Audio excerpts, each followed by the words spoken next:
Selamat malam dan selamat datang di TED Talk saya hari ini. Hari ini saya ingin membicarakan tentang COVID-19. Seperti kalian tahu, COVID-19 adalah sebuah pandemik, sebuah virus yang pertama mulai tahun kemarin Desember 2019 di Wuhan. Nah, saya sekarang di Indonesia. Saya lahir di sini, saya sudah tinggal di sini sejak 17 tahun. Dan kasus pertama sini datang pada tanggal 2 Maret 2020. Nah, saat kasus pertama datang, kita sebagai masyarakat ya pasti shock. Karena pertama-tama sih kita masih beruntung bahwa negara-negara lain yang masih baru kena, kita juga belum kena, alhamdulillah. Tapi emang sudah diekspektasikan, sudah diduga bahwa kita juga akan dapat kasus pertama kita.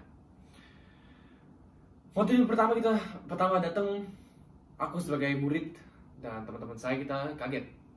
Kita ya kayak lucu-lucu lah, ketawa-tawa. Oh, karena kita sudah pandemik, kita bakal sekolah online atau kita nggak bakal sekolah. Dan gitulah. Jadi pertama-tama pemerintah Indonesia langsung mengimplementasikan PSBB atau lockdown, di mana kita semua harus di rumah dan cuman yang essential workers atau yang penting boleh keluar dan kerja. Jadi seperti yang tenaga medis atau polisi atau pemadam kebakaran dan yang lainnya, seperti ya mungkin kalau yang kerja office atau yang murid-murid sekolah, universitas, kampus, semuanya harus ke rumah, harus pulang dan berisolasi karena kita tidak mau menyebarkan corona. Tapi masalahnya adalah di sini banyak orang yang tidak suka mengikuti peraturan. Jadi ya walaupun mayoritas masuk ke rumah berisolasi, masih ada seberapa yang keluar berkelompok besar. Nah itu pasti pemerintah pasti langsung mencoba untuk mengendalikan situasi. Tapi bagaimana mereka mengendalikannya atau apa yang terjadi setelahnya, bahwa ya kita semua kira normal lagi sekarang, membuat saya makes me wonder. Sebenarnya pemerintah kita sebenarnya bisa mengendalikan penduduk nggak? Apakah mereka bisa mengendalikan situasi ini? Situasi di mana potentially kita sebagai masyarakat bisa banyak yang meninggal, bisa banyak yang sakit, bisa banyak yang hilang lah, bisnis, uang, ekonomi kita. Dan ya misal kamu udah tinggal sini, kamu ngetahui lah bahwa pemerintah kita emang banyak korupsi, banyak yang salah, banyak yang mungkin gak serius banget. Dan juga sekarang mereka datang dengan situasi corona, dimana itu emang bener utmost importance, yang bener serius banget. Langsung kelihatan, kita sudah ditegur oleh WHO bahwa bagaimana cara kita sebagai Indonesia mengendalikan situasi ini adalah salah satu terburuk di dunia. Kita sampai sekarang masih banyak kasus setiap hari, mungkin 2000 kasus, dan yang meninggal juga lumayan. Dan akhirnya kita juga harus mikir ya, ini sebenarnya salah siapa? Ini gampang, ini salah kita semua sebagai masyarakat dan sebagai orang sirik. Tetapi saya mengerti emang, kalau kita semua cuman di rumah setiap hari, seperti aku 7 bulan di rumah, nggak ada kontak sama temen, kamu mulai gila, mulai mungkin jadi apa bahasa Indonesianya, jadi desperate for social contact. Karena kita sebagai manusia emang makhluk sosial. Kita emang nggak bisa benar tinggal tanpa bersosialisasi.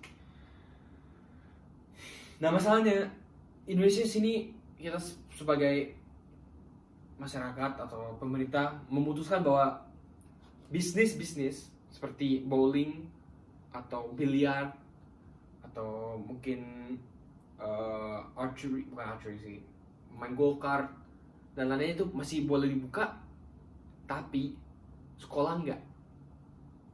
Nah itu bikin aku mikir kayak, what were they thinking? Apa yang mereka pikirkan waktu mereka memutuskan ini? Sekolah itu bertanggung jawab untuk masyarakat, buat masa depan negara. Karena kita emang the next bright minds. Kita yang akan mengendalikan seluruh ekonomi di masa depan. Dan sekarang untuk biasanya sebagai masyarakat, sebagai negara, kamu ingin kasihkan lingkungan terbaik buat murid-murid. Juga kampus, juga universitas, bukan cuma sekolah biasa. Tapi sekarang tiba-tiba kita kasih lingkungan yang eksperimental, yang soalnya belum pernah dicoba di Indonesia atau yang belum pernah disebarkan bahwa sekolah online. Tiba-tiba orang-orang yang biasanya belajar dari muka ke muka sama guru harus lewat kayak box yang ada lampu-lampu. Dan setiap hari kita harus duduk 5-6 jam di depan monitor, cuma dengerin guru ngomong atau nggak lakukan tugas. Dan habis beberapa waktu banyak murid-murid, banyak orang-orang yang mulai mendapatkan burnout syndrome, di mana in English your body just gives in. Itu sebagai mental kapasitasnya udah maksimum, stresnya semuanya udah kebanyakan. Dan tambah itu juga depresi, anxiety, dan stres. Nah, ini semua emang masalah dengan pemerintah juga. Seperti kita coba ambil contoh. Kalau bisa kita pergi ke mall atau kita pergi ke tempat The Breeze, seperti The Breeze, kan ada orang security yang kerjanya sebenarnya untuk memastikan keselamatan orang-orang di dalamnya. Dan dalam kasus ini security-nya bertanggung jawab untuk mencek suhu kita. Bisa kita mungkin 37,5 pasti udah berpotensi sakit corona mungkin. Bisa juga demam biasa, bisa juga flu biasa, tapi kita tidak mau berisiko. Tapi sekarang kamu pasti tahu kalau kamu pergi ke mall, itu mereka tidak peduli sama sekali. Mereka datang pakai yang pistol suhu, oke, masuk. Gak ngecek sama sekali. Ini masalahnya. Ini masalah emang mentalitas dari dulu banyak pekerja di sini. Itu cuma mau kerja cepet, gampang, dapat uang, nongkrong atau enggak berhobi. Itu adalah masalahnya di sini. Semua Indonesia semuanya, aku juga punya sebenarnya. Kita semua punya this lazy part of us. Tapi masalahnya di Indonesia banyak yang memasukkan laziness itu yang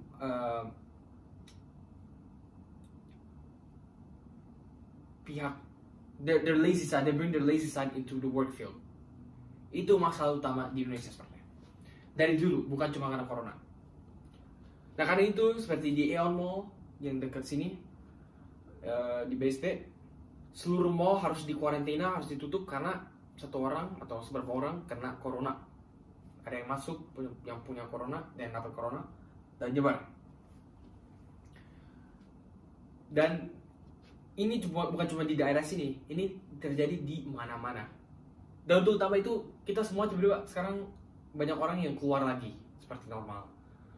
Banyak yang tidak pakai masker yang dengan benar. Nah ini juga masalah lainnya. Sebagai Indonesia, sebenarnya kita belum cukup edukasikan orang-orang sini. Masyarakatnya belum cukup dikasih tahu berapa bahaya sebenarnya corona ini dan bagaimana mengatasinya, karena emang gak cukup pendidikannya. Dan juga sini banyak yang hoax, yang sebar hoax corona, hoax vaksin, apa deh, pasti semuanya udah denger. Nah itu banyak orang yang percaya. Lebih banyak sih yang mungkin tidak bener pendidikan, yang punya pendidikan. Nah coba itu berkali-kali banyak orang, itu susah, itu akan susah di mengendalikan dan juga di unify. Jadi gitulah tanggapan Indonesia kepada COVID-19. Walaupun semuanya pemerintah punya niat baik untuk coba untuk mengendalikan situasinya, dan mungkin sebenarnya dari kita sebagai masyarakat mau juga mengendalikan situasi ini, kita mau cepat sembuh, cepat balik ke normal. Ini tidak akan pernah terjadi kecuali kita semua sebagai masyarakat bergabung satu dan memutuskan untuk bekerja sama. Jadi saling kasih tahu apa yang salah, apa yang mungkin harus diganti, apa yang bisa diperbaiki. Satu kasus seperti ini adalah waktu pertama kali mulai karantina, tim medis, jadi yang medical staff, banyak yang pergi ke social media, ke TikTok, seperti artikel ini, untuk protes lawan semua orang yang masih keluar dan bener kumpul-kumpul besar. Karena waktu itu masih baru semuanya, jadi nggak banyak peralatan, nggak banyak tempat tidur, nggak banyak tempat, dan jadi udah kebanyakan buat orang tim medisnya. Dan sekarang datang orang-orang ini masih keluar, hasil mereka ya di hospitalnya lebih banyak orang datang. Dan mereka berprotes, mereka bilang bahwa mereka udah nggak peduli lagi sama Indonesia dan apa yang mereka lakukan. Misalnya mereka mau keluar, boleh silakan. Tapi misalnya mereka sakit, jangan datang ke mereka untuk bantuan. Karena itu adalah your choice. It was your choice to go out and have the risk of getting corona. Dan itulah semuanya untuk hari ini, TED Talk saya. Jadi semuanya yang nonton ini di Indonesia, pastikan kalian di rumah karantina, cuma keluar kalau bener perlu atau emang ketemu sama teman-teman kalian yang kalian tahu dan negatif. Kita harus sebagai masyarakat, kita harus gabung dan kita harus mengendalikan situasi ini bersama, karena otherwise it's impossible. Terima kasih dan sampai TED Talk berikut.